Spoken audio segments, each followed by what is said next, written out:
The Lord be with you. And with your spirit. Reading from the Holy Gospel according to Matthew.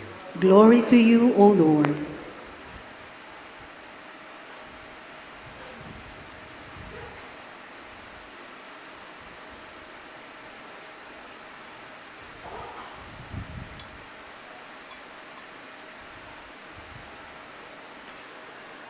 At the sight of the crowds, Jesus' heart was moved with pity for them because they were troubled and abandoned like sheep without a shepherd. Then he said to his disciples, "The harvest is abundant, but the laborers are few. So ask the master of the harvest to send out laborers for his harvest." Then he summoned his 12 disciples and gave them authority over unclean spirits, to drive out demons and cure every diseases and illnesses. The names of the 12 apostles are these.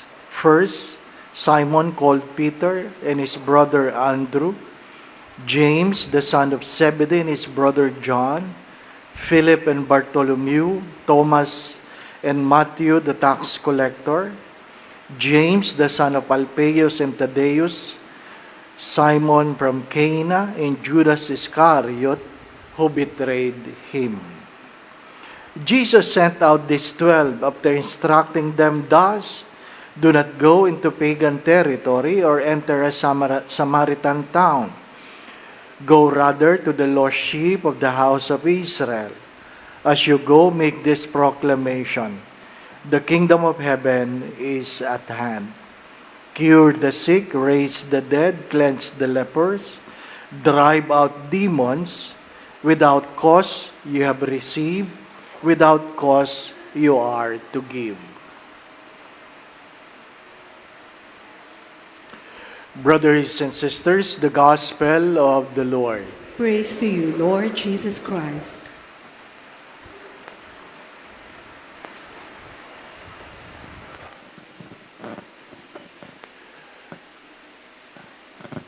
We were saddened because Friday, a good friend, a priest, 5 years older in the ministry, but 5 years younger than my age, passed away. He just complained about difficulty breathing. He was brought to the hospital and did not survive. This morning, I got a news. One of my former students who was just ordained last October collapsed and passed away. Gusto kong biruin si Bishop June Sescon because since he took possession of the Diocese of Bataan, 3 pari kagad na namatay sa kanya. Ano po? Parang hindi magandang pangitain. Ano po? At 2 doon taga-Holy Apostles. Kaya doon sa group chat namin, sabi namin, yung mga taga-Holy Apostles dyan, mag-ingat kayo. Kayo ang inuuna. Hindi po ba? Very young. Only 59 si Father Ernie. Less than, just a little, I think, Father Tristan is just less than 50. I begin to understand more why my father, when he was dying, he spent 19 days in the ICU until he decided to remove all the tubes, all the things attached to him, saying, "Pagod na ako." And when he did that, the doctor removed him from the ICU and brought him into a regular room so that everybody can be present around him. And I personally signed that they will not resuscitate anymore. DNR. It was the request. Ano po? And true enough, he passed away. And his last words was, "I thank God I'm 82 I thank God I'm 82. I used to think that he said that because, as the psalm have said, life is only 70, 80 for those who are strong. So, pag 82, kota na. Di ba ba, no? Kota na. But the more I begin to understand, he said, I thank God I'm 82 because there were much younger people who passed away. Mas maraming bata ang namamatay na hindi umaabot sa 82. Even Christ passed away at the age of 33. So, who are you to complain? Who are we to complain? Death is not a problem to be solved. It is just part of life. That's why many times I have said this, our goal is not to live long, but to live well. Our goal is not to live long, but to live well. To live well means to live according to our purpose.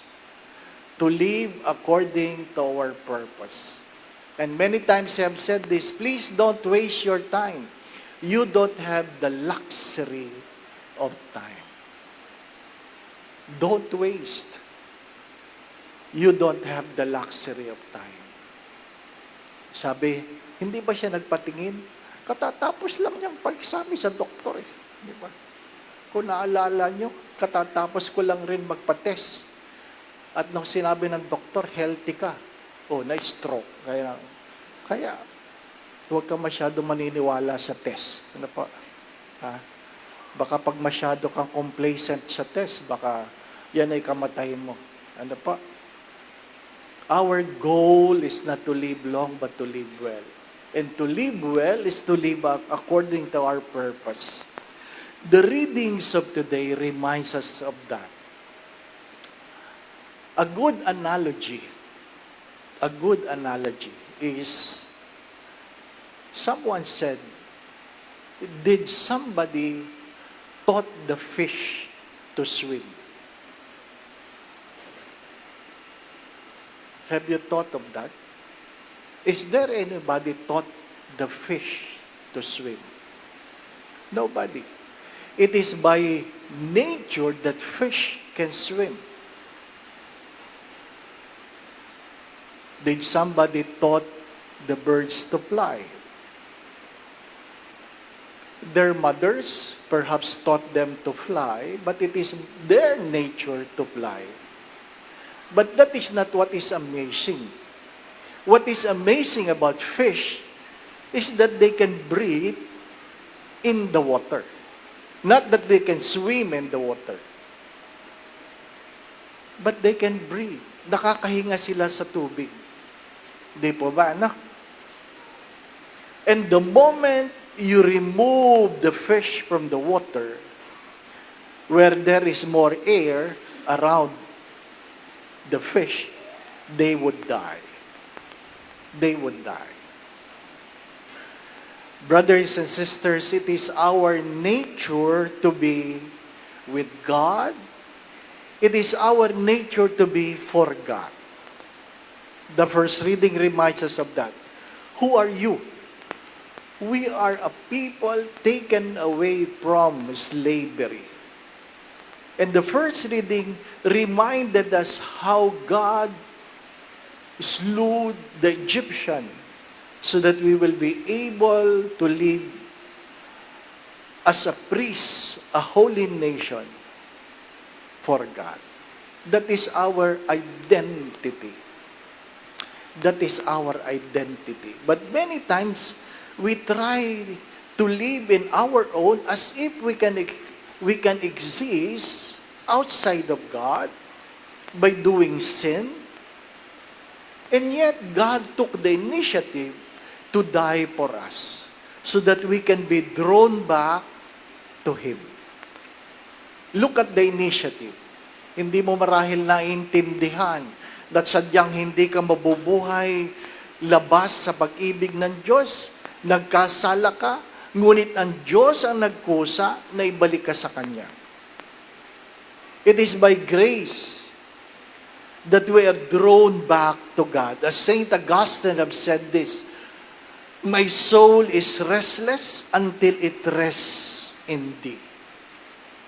As I tried to find rest outside God, only then I realized that my soul finds rest in God. And what is the gospel trying to tell us? The gospel reminds us of our calling. We are called by name. We are called by name. We are not called by chance. We are called by name. The mere fact that we were baptized in the name of the Father and of the Son and of the Holy Spirit, we are called by name. And that calling comes with a purpose. And what is the purpose? That we share the gospel, as many times I've said this. We are called to worship God, to share the gospel, to help the poor. How do we help the poor? Feed the hungry, give drink to the thirsty, clothe the naked, welcome strangers, visit the sick, visit those who are in prison, bury the dead. It is the gospel of Matthew that stipulated those things that at the end we will be judged on what we have done according to those purpose. Kailan namin ginawa yan, Panginoon? If you have done it to the least of your brothers, you have done it to me. Kaya hindi pwedeng walang ginagawa. Ang kasalanan ay ano? The sin of commission and the sin of omission. Ginawa mo yung masama at hindi mo ginawa ang mabuti, parehang kasalanan. And I want you to understand this, that the mission was given not to the pagans. Avoid pagan territory. It means it was only to be shared among the people of God. Among the people of God. Kaya mahalaga yun. Ang paggawa ng mabuti, ano po, ay pang-araw-araw na gawain, na gampanin, alituntunin, responsibilidad. Mga minamahal na mga kapatid, ano sabi ni Mother Teresa ng Calcutta? We are not called to do great things. Hindi naman inaasahan na magmilagro tayo, but to do ordinary things with great love. Gawin mo ang mabubuting bagay na merong pagmamahal. Pagmamahal. Kung nag-aaral ka, mahalin mo. Kung nagtatrabaho ka, mahalin mo. Kung ano man ang ginagawa mo, mahalin mo yan, dala ng iyong pasasalamat. Pasasalamat. O ang tawag natin din ay pagtanaw ng utang na loob. Sapagkat ang utang na loob ay hindi nababayaran. Ang utang na loob ay tinatanaw. Nagpapasalamat ka sa iyong mga magulang, dala ng iyong pagmamahal. Ang iyong pagmamahal ay dala ng iyong utang na loob. Kaya kapag wala kang ginagawa, may malaki kang pananagutan. Hindi lang yung ginawa mong mali. Ano po? Father, wala naman akong ginawang mali. May ginawa ka bang tama? Yun din ang tanong, di ba ba? No? Father, puro naman tama ang ginawa ko. Wala ka bang ginawang mali? Meron din. Ang paanyaya ay suriin ang sarili. Bakit natin ginagawa ito? Sa isang kadahilanan lamang. Tayo ay Sabi nga, we belong to God. We belong to God. Ano po? Maiksi lang ang buhay. Ayaw natin pag-usapan yun, di po ba? Ano? Yung pag mayroong gathering, yung mga retired and sick priest, isa sa batian nila, buhay ka pa. Di ba? At bago maghiwa-hiwalay, sana magkita pa tayo next year. Ano pa? Tanggap nila na pwedeng wala na next year. Di ba? Kaya nga ang pari, pag nagmimisa, kahit tamad na tamad, isa lang ang laman ng isip. Keep this in mind that this Mass could be your last Mass, your only Mass, and think of it as your first Mass. Di ba, Kaya pag nakita mo ang asawa mo, halikan mo. Halikan mo nang mayroong pagmamahal na para bagang yan ang huli niyong pagkikita. Di ba, Huli niyong pagkikita. Di ba, Oh, ba't ganyan huli na ito? Di ba, Ha? As if yan ang una mong halik. At iisang halik. Di ba, Pag isang beses lang, parang sinasariwa natin, di ba, Parang sinasariwa natin. Nagsasawa kasi tayo kasi pagpalagi na, di ba, Ikaw na naman, di ba? Yun ang ating problema, ikaw na naman, di ba? Kaya yung iba talaga, kaya nag-aalaga ng aso Ano ba? Kasi pag nakita ka ng aso mo, palaging excited, di ba, Yung mga may alagang aso, excited sila sa amo nila. Ano po? Pero yung mga asawa, hindi. Yung mga anak, hindi. Di ba ba? Kaya pag naglalagad ako dyan, pag nakakakita ko ng stroller, dati feeling ko bata, handa ko ng i-bless ang noo. Ngayon, pag may stroller, nag-iisip ka. Ano po? Kung poodle o chihuahua. Di ba ba? Kasi talagang mas masarap alagaan ang aso. Di ba, What we have become. Sabi nga ng isang obispo, hinahanda ko ng kalooban ko. Dahil hindi na nanganganak ang mga Pilipino, ang simbahan ay mapupuno na lang ng aso. Naka-stroller. My dear friends, my brothers and sisters, but seriously,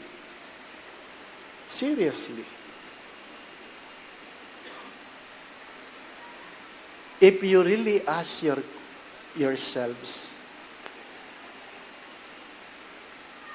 up to when? Seriously, up to when? Hanggang kailan ka? Is there among you can boast that you still have 1 year to live? Hello? Di ba, Kaya nga sinabing, Father, sana pag kinuha ko ni Lord, habang natutulog na lang. Di ba? Yun na lang ang panalangin ng marami. Kunin ako ni Lord habang natutulog. At kunento ko ito, na sa mga misa may namamatay na. Natutulog Di ba ba? Answered prayer, di ba ba? Kinuha na ni Lord. Purihin ang Panginoon, di ba ba? Simula nun, wala nang natulog. Natakot na. Ano po? Kasi dati pati lay minister natutulog Di ba, My dear friends, my brothers and sisters, death is not a problem to solve. It is part of life. Again, our purpose, our goal is not to live long, but to live well. Perhaps the greatest question is, was I able to live according to my purpose? Was I able to live according to my purpose? Amen. Last Thursday, I got an appointment from the Cardinal effective June 12, that is Friday, to be member of the Archdiocesan Vocation Ministry and the Vocation Director of Holy Apostles Senior Seminary. Dagdag trabaho, ano po? But we have to accept not all of us are called to the priesthood or religious life. We have to remember everyone has a purpose. And that is our vocation. To live according to our purpose. Ano po? Death is not a problem to be solved. So, don't try to solve it. It will come. You can never rush it, and you can never prevent it. What we have is what our time at the present. So our goal is not to live long, but to live well. How to live well? To live according to our purpose. The Lord be with you. And with your spirit. And may Almighty God bless you and your family, the Father, the Son, and the Holy Spirit. Amen. We now go in peace to love and serve the Lord. Thanks be to God.